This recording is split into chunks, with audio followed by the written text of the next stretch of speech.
So you might have heard recently that myself and Automotive Flux are holding a Group A automation build-off. So it is a Group A inspired car that will be used by us to race together, which will be a lot of fun. I can't help myself, and I have to build one, even though it won't be part of the competition because that's not fair, I guess. I've had some inspiration. Plus, I thought maybe some people that were on the fence on whether they wanted to build one or not might want to see what it would entail, since this is one of the more involved worksheets that we've had to work with lately. And I'm going to try to do it on a theme. And that theme is to try to give poor Geo its Group A destiny. So Geo was an American car company. It kind of still is, but not really. In the 90s, that took Suzuki imports and essentially made them into GM vehicles for the American market. And the most notable of them, I guess you would say, is the Geo Metro. It was a car, it was transportation. To make it into a race car would be quite a feat, but I think having that kind of race pedigree could maybe have bettered its reputation. So I'm going to try to take the Geo Metro-ish platform. It's not going to be a replica or anything like that. We're going to use the Metro as our inspiration, and its G10 famously anemic 1-liter 3-cylinder, and try to make something that's like a homologation special. I don't know if that's going to go well. I have no idea, but we're going to give it a fair shot. If you're ever just looking for something fun to look at on the internets, hey, easy. Type in Geo Metro on image search, because any car that is fundamentally cheap, the Metro is, also becomes quite a blank canvas for people. So there's a lot of fun to be had out there in the world of the Geo Metro.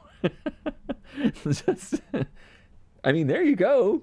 Basically a rally car ready to go. They're out there. Boy, I could make a whole video on this. What? Oh yeah, getting all that inspiration. Okay, maybe let's not go that crazy. All right, so here we are in automation. Let's dive into it. Car designer. So the years for the competition are 82 to 92. So that gives us a pretty good range of bodies to use, and I think we can probably find something pretty darn close. Let's try to help ourselves out here. Body type is not a coupe. It is not an SUV, not a utility, not an MPV, not a van. Let's see. I'm thinking it needs to be pretty boxy, but not too boxy. That looks like it. 87. That one's looking pretty good. The 87 hatchback. That's probably the closest I've seen so far. Let me do a little bit more digging. Actually, this 84 is looking pretty good. These are all sedans, and that's not a problem. There was a 4-door sedan Metro as well, which I think honestly would probably fit the bill. Let's take a look at the shortest. No, let's look at the mid, the 2.5 meter wheelbase. And let's see, does it have a hatchback? It does. Okay, so there's a lot of options here. Oh, even like a CRX body? I don't think there would be anything quite that cool. Kind of feeling the 5-door design right there. That's got some potential. All right, I think I've picked my canvas. It is the 84, and now I gotta think about which body style I want to go with. First, we need to do all of the panel material, chassis, and suspension stuff. And if we look at the rules, the only thing that we really absolutely need here is a monocoque chassis. So no tube frame or anything too crazy like that, and a minimum weight. So as long as we can have 4 seats, which wouldn't be a problem, and a monocoque, then we're good. Panel material wise, I think I'm gonna go for, is there still, or maybe not in this era, the panel material of plastic, or like the Saturn stuff? I don't think so. Just fiberglass. So I think we're just going to go for the plain basic steel. Already said we need a monocoque construction. And chassis material, again, just plain steel. The engines, unfortunately, or fortunately, however you feel about it, are transverse. Front suspension. This is probably where we're going to have to stray a little bit away from what they were doing and go for double wishbone. I think let's go for double wishbone because the strut stuff can get a little hairy. You know what? I talked myself out of it. We're going to go for struts on the front because I think it's realistic for the era. And let's go for... How about torsion beam on the back or double wishbone multi-link, something like that. Oh, okay, we can only do torsion beam for front-wheel drive, and I do want to go all-wheel drive, so I will go for... I'm going to go for multi-link in the back because that is something that was pretty common in the era. Believe it or not, I don't have a Geo Metro 3-cylinder in my catalog of engines, so we're going to make a new one. All right, now in the rules for the engine stuff, we do have some wiggle room here. We have a 2000cc forced induction capacity, a 3000cc naturally aspirated. I'm going to go for the turbo option here because the Geo engine is only 1 liter. It is 990-something cc's, and in my mind... What I've decided to rationalize with myself is the most that they would probably punch that thing out to is, say, 1200cc. So I'm going to make a 1200cc inline 3. I'm going to make the block material cast iron and the head out of aluminum because it is what it is. I don't think that they were aluminum blocks, but I don't think it really affects us too much to look at that. We have a minimum weight to meet anyway. Let's try to make it a little bit short-stroked, just so that it maybe has the chance of doing some revs. Can we hit the...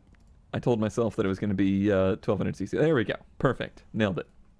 All right, we saved some money on that block, so I'm going to say that we had... Well, I mean, Suzuki, very capable of making dual overhead cams. Very, very capable at this point. So I'm going to say that they put a very trick head on this engine. It is a dual overhead cam, 5 valve per cylinder, aluminum head. So this is where we're going to make up for our shortcomings because this is a homologation special. You don't have to make a lot of these. So we're going to throw a forged steel crank in there, forged connecting rods, and forged light pistons, again, to help this thing sing. And we're going to throw a harmonic damper on there. We may need balance shafts. We'll just have to see. Fuel-wise, we're allowed to use anything that is unleaded. So if I want to go for 98 octane, I can, if we can sell it. So I'm going to try to give this thing a lot of compression. 10 isn't a ton, but when you consider that it's going to be turbocharged, it kind of is. And we're going to go very aggressive out of the gate for our camshafts. We can do VVT. I don't know that it's going to be necessary for this kind of race engine, so we're going to ignore that for now. We're going to try to spin this 3-cylinder to at least 8,000 RPM. It may go higher. My general take on the turbo stuff is to turn on the turbo stuff and then basically just ignore everything here for now because we need to go to the rest of the system. As far as the fuel system goes, you could use carburetors if you wanted. We are going to go for fuel injection. It's 1992. Multi-point EFI is readily available. And we're going to imagine we're sourcing some cool bike stuff and going throttle per cylinder EFI on some cool, individual throttle body, race dorts. Granted, it's a turbocharged engine, so you don't get that cool effect, but it's still neat to see. Fuel-wise, I'm going to try to run it on Super 93, which will help with our sales figures. If we need to change that later, we will. We'll do a tubular race manifold on there. I'm going to put a cat on it because we're going to need it to sell, but just a very basic exhaust system. So the initial build of the engine looks bizarre. 227 horsepower at 8,000 RPM and nothing below that. Nothing. Just nothing. But I got a lot of tuning to do, especially here.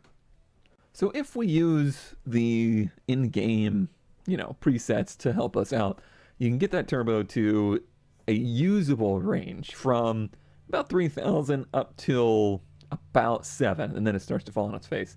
I feel like we want more power, less bottom end, so we're going to have to do some tweaking. And we have to keep in mind that we have a 10 psi restriction on that. So if we're going to be turbo, we can only use 10 psi.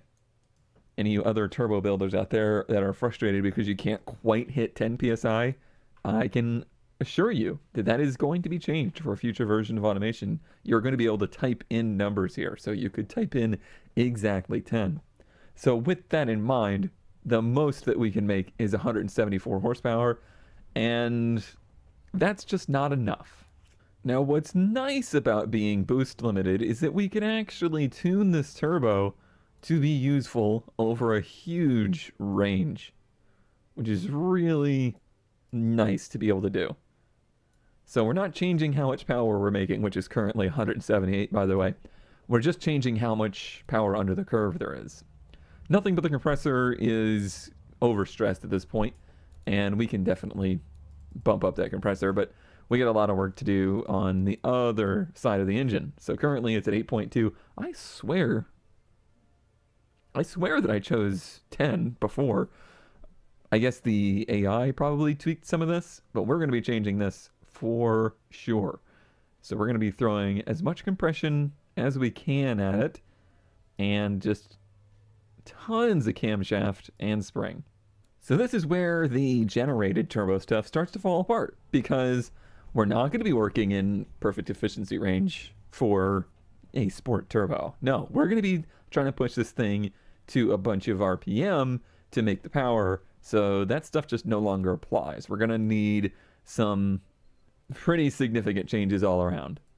So going into this in my mind, 300 horsepower was the minimum number I was going to leave the engine builder satisfied with. Remember how I said earlier I wasn't sure if the VVT would really do much for us? It will. That does significant amounts for us. Up to 241, and we are up to a mind-boggling 9,800 RPM for that power.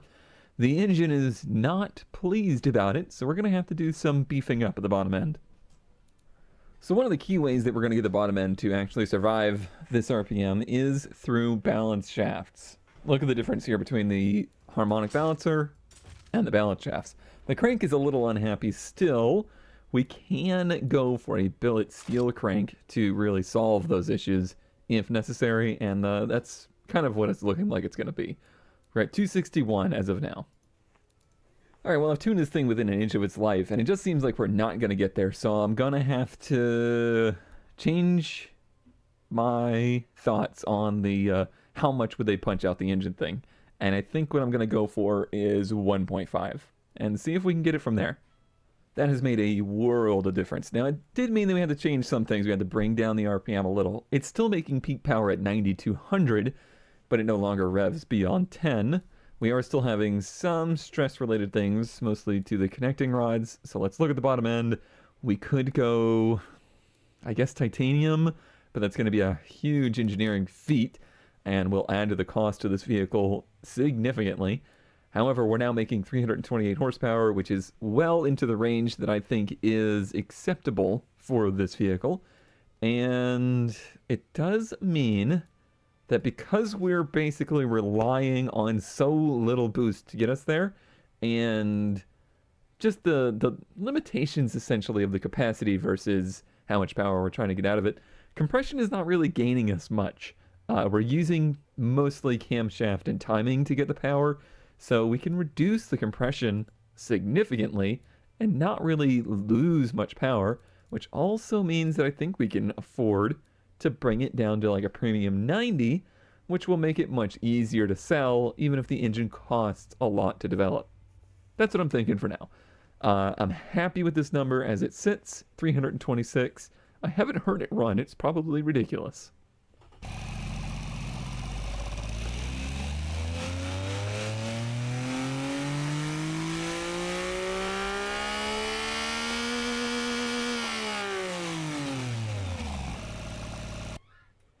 You know what? I think that's adequately ridiculous. Turbo's bigger than the engine, and it makes good power.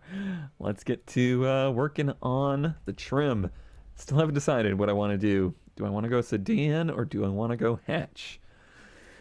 I feel like the hatch is the kind of well-known Metro shape, but I'm gonna go for the 5-door. So instead of the shorter 2-door, the bigger 5-door that will help us hit the weight restriction. As far as the color goes, I know this is kind of cart before the horse, but tell me that this color that I'm about to choose is not what you think of when you think of Geo. Maybe it's just me, but that's what I think of. That's the color that comes to mind for your early 90s GM, shitbox. We'll do the fixtures later.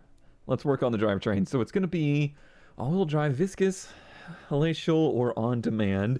I'm going to go for halatial because that's kind of more rally focused. We are all using manual transmissions. I'm going to be in a 5-speed here. And let's think. Top speed, I'm going to say somewhere in that like 160 range. And we'll work on the ratios once we do some testing. I'm going to go for differentials. I think I'm going to go for the clutched race. I was thinking of maybe going geared, but I think I'm going to go for clutched race. And that's going to be good there. I'm going to go for a somewhat front split since this is a very front wheel drive based system. And I feel like that's kind of the direction they would have gone for this car. So the tires are something that we do have a rule about. So we are going to be using the radial race tires, and they must be a 255 millimeter max width. So when it says 255 max width radial race pavement tire, there was unfortunately some confusion about pavement, but what I meant by that is either soft, medium, or hard. You could use the drag tire. You don't want to use it, trust me. I am going to put the soft tire on it and see if we can get it to sell. Now, the factory wheel arches of this car aren't going to allow us a whole lot of tire. Keep in mind the factory size is a 13 and it's 1992. So we're going to have to do a lot of work to get anywhere near 255 millimeters of tire. Let's see what just doing the arches will get us. Nothing. It's actually limited, I believe, by the size of the wheel and the size of the tire. So good news, bad news. The bad news is we cannot get a 255 on the front no matter what. The good news is you could get a 255 on the back. How would that handle? Probably not great. So even though we can use a 255, we're likely going to want less tire than that on here, which is totally fair. I believe 255 is way more tire than this needs, especially with a radial race soft on here. So I'm going to drop the back probably to I'm going to say a 235. And I mean, I'll keep tweaking on this, and maybe there's something we could do with the front, but as of now, it looks like a 215 is the most we can use.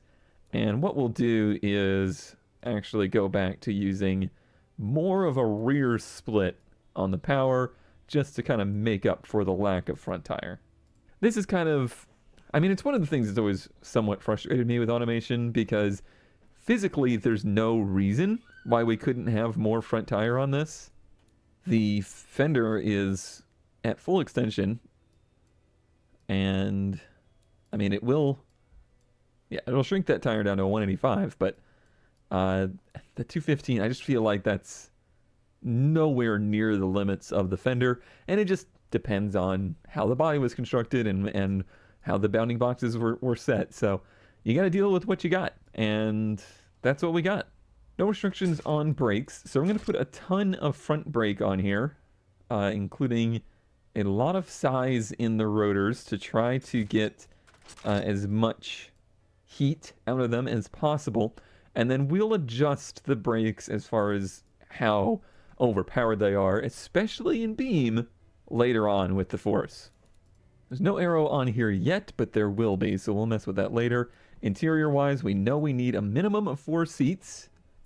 I think there's no reason we can't have 5, to be honest. And the interior on a Metro is basic. I wish there was just an FM radio, but there is not. Seems Seems strange to me that that is overlooked, but we're going to go with a basic cassette.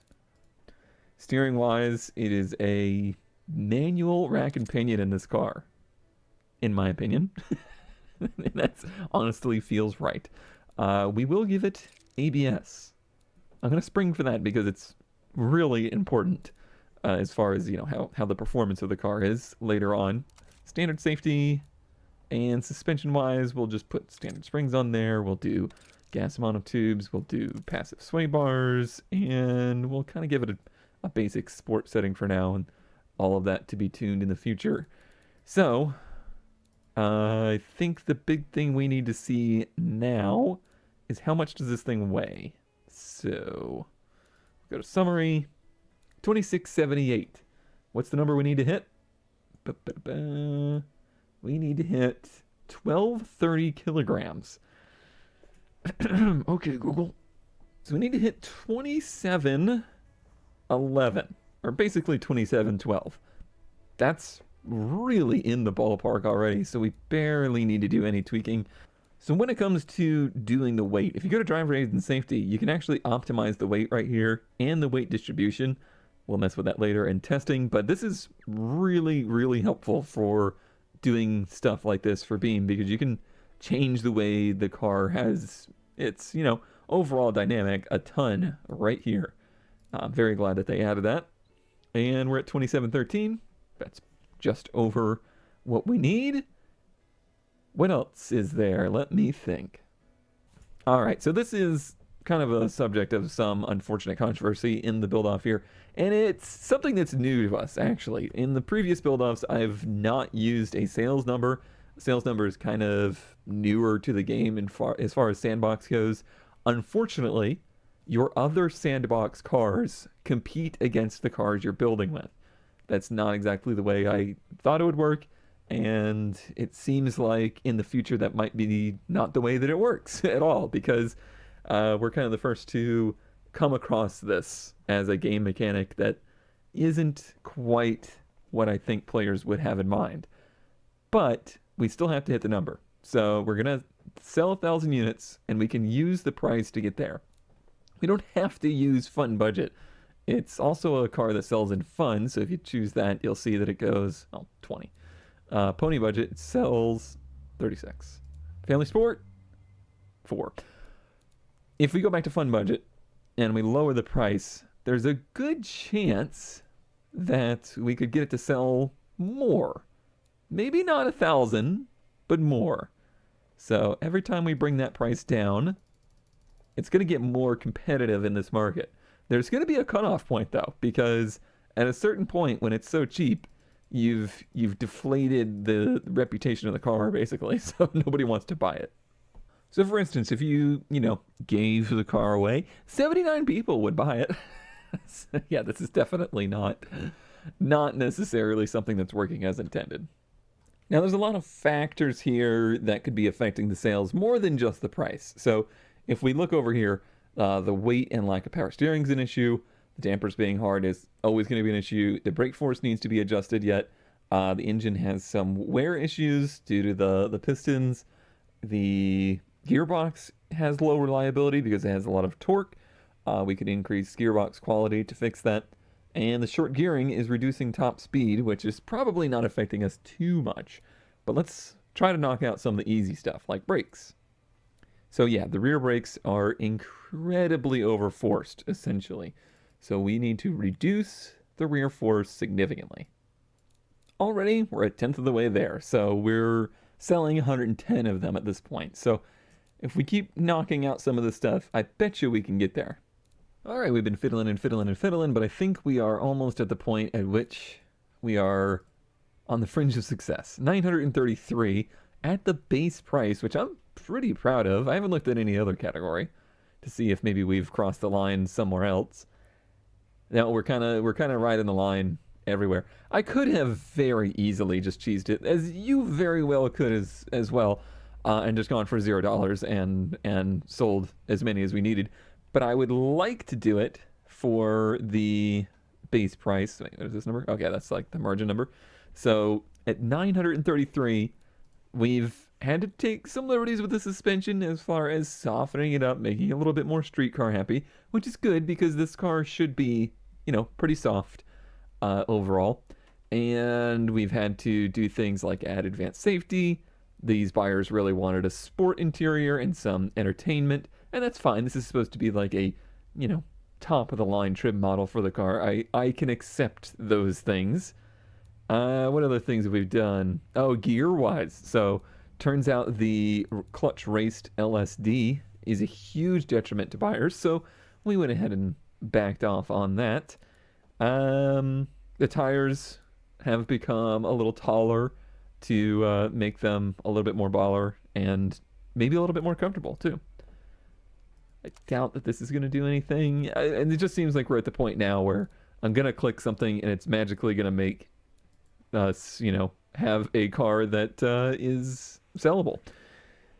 Weight distribution. I don't actually know what it is at currently. What is it at currently? Where is that even? Performance? Where is that listed? 60% front. So pretty front heavy. I'm curious what that would do as far as changing our stats. Let's hope not much. Oh, we gotta go back to this one. 942. Yeah, we're still just flirting with it. I know there's something I could do, and that is add traction control. I know that's gonna make the buyers happy, but it's not gonna make me happy. So what if we just give them like really good ABS? Will that do it? 960. Oh man, we might be onto something. Hold on. Hold the phone. 2 more clicks. 974. Oh man, we are so close. What about slightly better brakes and slightly better tires? 993. What about slightly better CD player? That CD player is so good. Okay, we've done it. We've done it. 1,000 units sold at the regular market price. Just personally needed to prove that it could be done. Oh, by the way, we grew a lip spoiler and a wing because we need them for the future, and I didn't want to get to 1,000 units and then not have arrow on it. So basically, we're going to be stuck with the arrow you see here, which is not bad. I think maybe that wing is a little forward in time, but if I got to change it, I got to change it. I'm going to go ahead and work on the aesthetics of the car now and try to geoify it. It should be pretty easy because there's just not that much to a Geo Metro.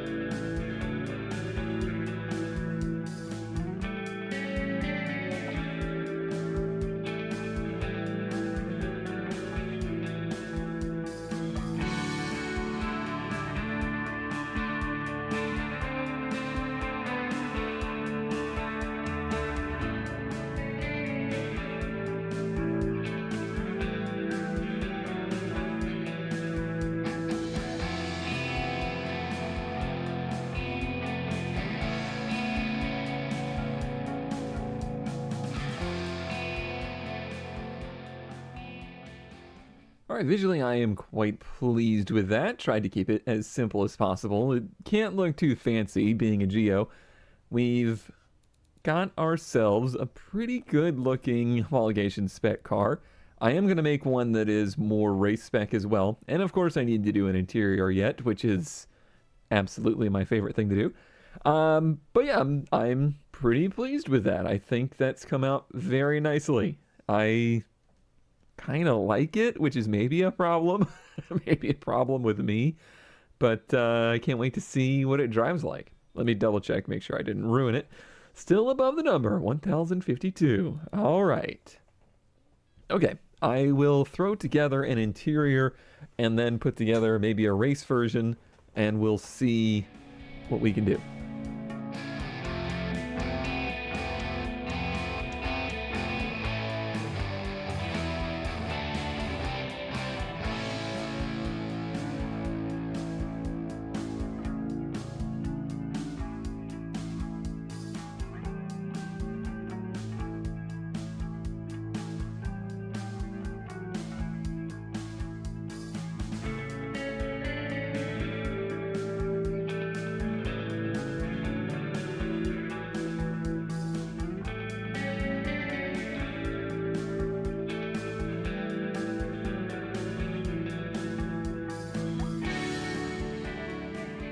All right, here she is, the Geo Metro Group A Racer.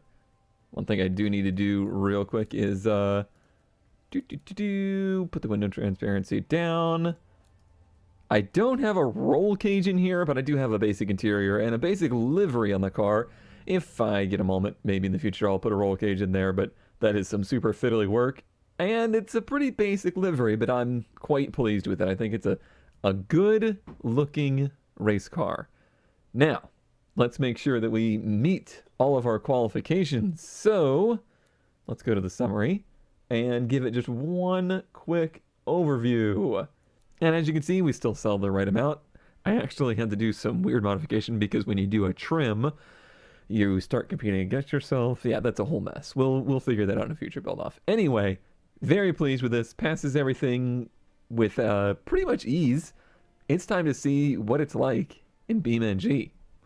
All right, well, here they are, and I am quite pleased with what we are seeing. I think it's time to go ahead and try to drive one of these. I'll go ahead and take the race version out, but I must say I'm quite fond, especially the front end, of how the street version looks. I have no idea how they're going to drive. I had about 2 hours to complete this build today, and I used up pretty much the entire 2 hours, so I've done zero street testing, driving testing, anything on these. So let's just see. Let's see what it's like. All right.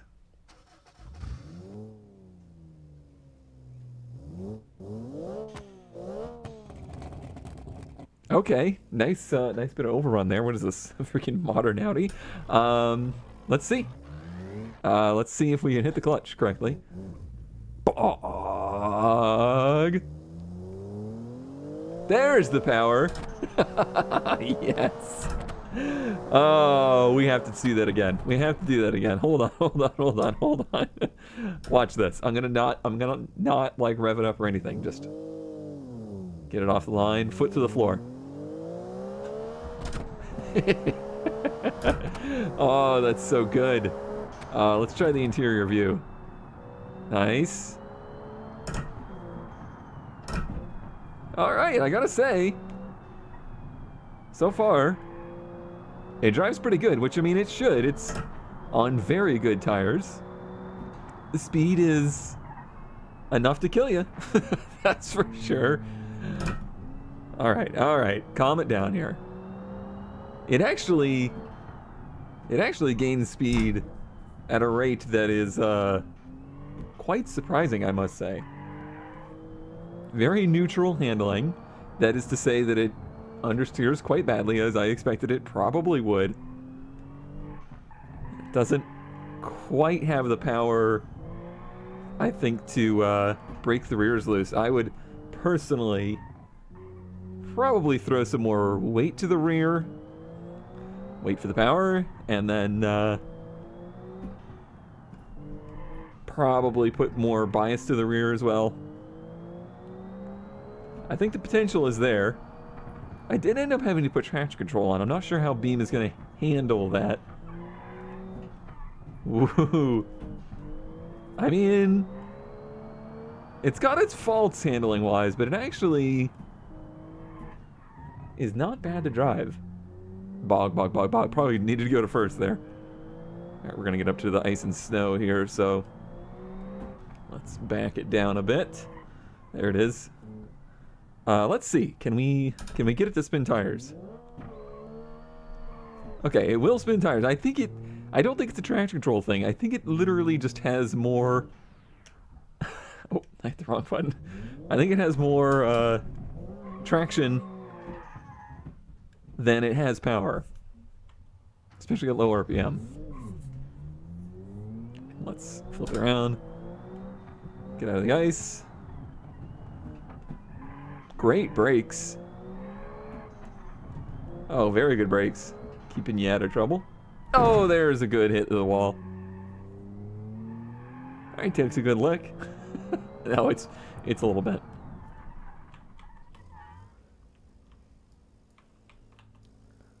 My beautiful son actually didn't do a whole lot. Let's go back to home. Let me go down the highway a bit. Let's do a little bit of testing here.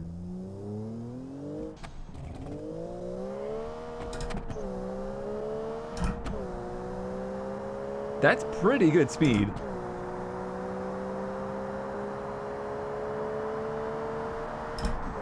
I gotta say, that's a little faster than I kind of anticipated it to be. Kind of stalls out there, probably, from all that aero drag.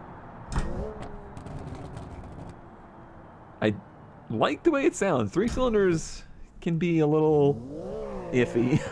Did you see it pick up the front wheel? That was good. All right.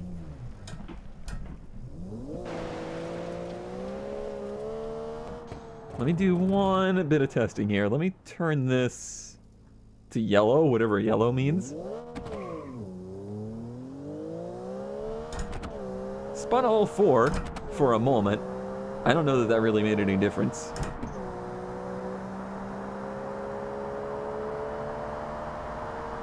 It sounds okay. It doesn't sound amazing.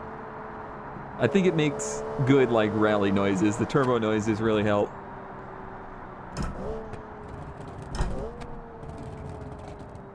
That's a good proper car, I gotta say. I am quite pleased with that. I know that the build-off cars are gonna be much crazier than this. People are gonna go way, way more race car, I feel. But I think this is actually a pretty darn good representation. Alright, I think to close this one out, let's take this thing somewhere it deserves to be, and that is Deal's Gap. And I'm just going to take you for a ride for as long as we can before this thing meets its probable demise here on the Tail of the Dragon. Get a replay going. Let's hop in and see what kind of trouble we can get into. Again, that clutch bug. It gets me every time. Out we go. All right. Closed course today. We don't have to worry about crossing the yellows, all right? Whew, I thought we were in for it already. Those brakes will save you. You didn't see that. Didn't happen, okay? Nobody saw it. That's why you have an engine that can rev really high. That's the reason. Get out of here, cursor.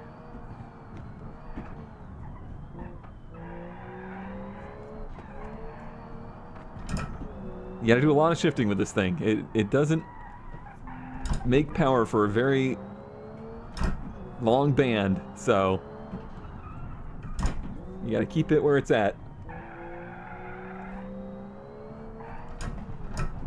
This thing is incredibly easy to drive. Even at pretty high speeds, it will let you get away with more than you deserve to.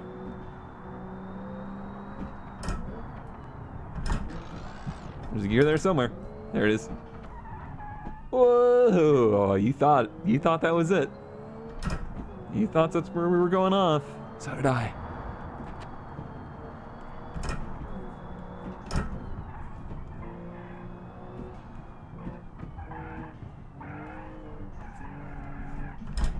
Nice.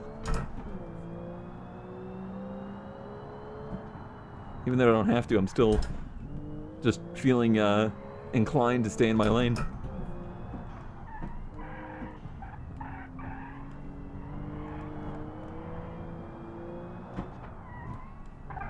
This is good. This turned out way better than expected. I am shocked. I mean, it could probably be better. I could do some tuning on it for sure. But, I am shocked. Oh, come on. That barely even caused a dent. We can go further. Shocked at how well it handles. I think I would get a little bit of that push out of it, and it would be killer.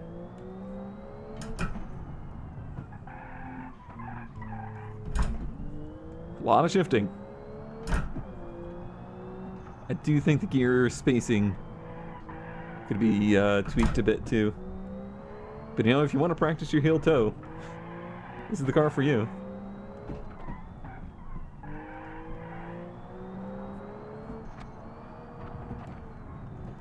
There's definitely better sounding engines out there. But that little bit of turbo whistle really saves it. Oh, bottomed out.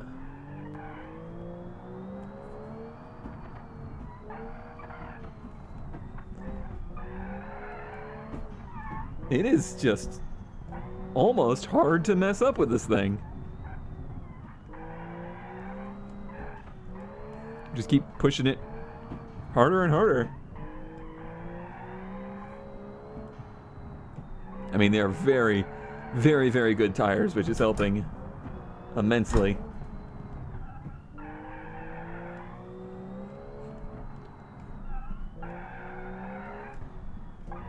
Nice.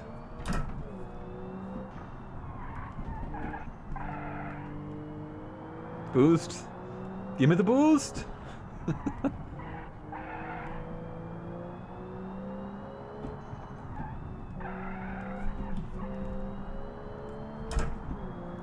This is making me want some good proper rally stages. Oh, not that this isn't one.